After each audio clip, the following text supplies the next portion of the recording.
Не знаю. Скорее всего, писатель. Я когда-то слышала, но он там да. Тоже большой человек был. Слышала, по телевизору говорили, но потом, честно говоря. Вели Ибрагимов? Не помню.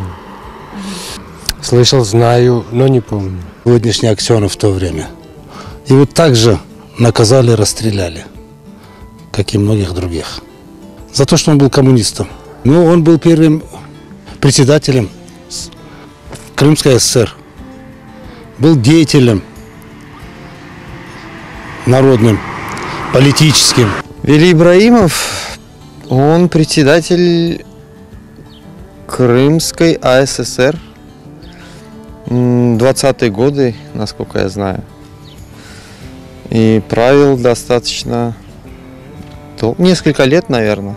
Был расстрелян большевиками, не большевиками, советской властью.